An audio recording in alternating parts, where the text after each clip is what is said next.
এই কোশ্চেনটা এসেছিল WBPSC ক্লার্কশিপ 2019 সালে। কোশ্চেনটা হচ্ছে, এক ফল বিক্রেতা 10 টাকা দিয়ে 11টি আপেল কিনে 11 টাকায় 10টি আপেল বিক্রয় করলেন, তবে তার কত লাভ বা ক্ষতি হলো? আমাদের আগে জানতে হবে যে কস্ট প্রাইস, একটা আপেলের কস্ট প্রাইস, একটা আপেলের সেলিং প্রাইস। এখানে ফার্স্ট বলেছে যে 11টি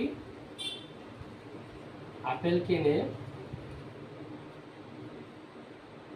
10 টাকা দিয়ে, একটি আপেল কিনবে কত টাকা দিয়ে? 10/11 টাকা। তাহলে ফার্স্ট যেটা কস্ট প্রাইস সেটা কত হবে? 10/11। এটা কিন্তু একটা আপেলের কস্ট প্রাইস। তো সেভাবে কি আমরা একটা আপেলের সেলিং প্রাইস বের করব। 10টি আপেল বিক্রয় করলেন 11 টাকায়, তাহলে একটা আপেল করবে 11/10।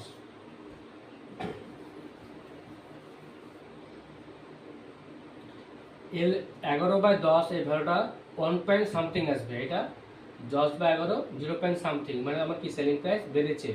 সেলিং প্রাইস যদি বাড়ে তো কি হবে? লাভ হবে না ক্ষতি হবে? লাভ হবে। তো কত লাভ হচ্ছে দেখে নিই।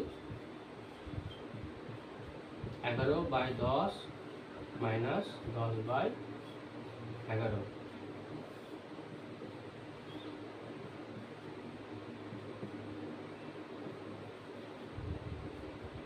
(21/110). এবার আমাদের পার্সেন্টেজ অফ লাভ বের করতে হবে। পার্সেন্টেজ অফ লাভ মানে কি জানি আমরা?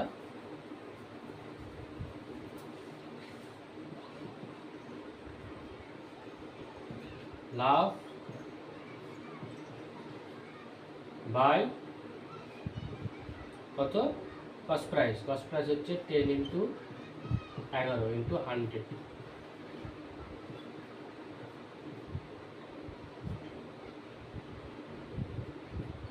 21% কি হবে? লাভ হবে।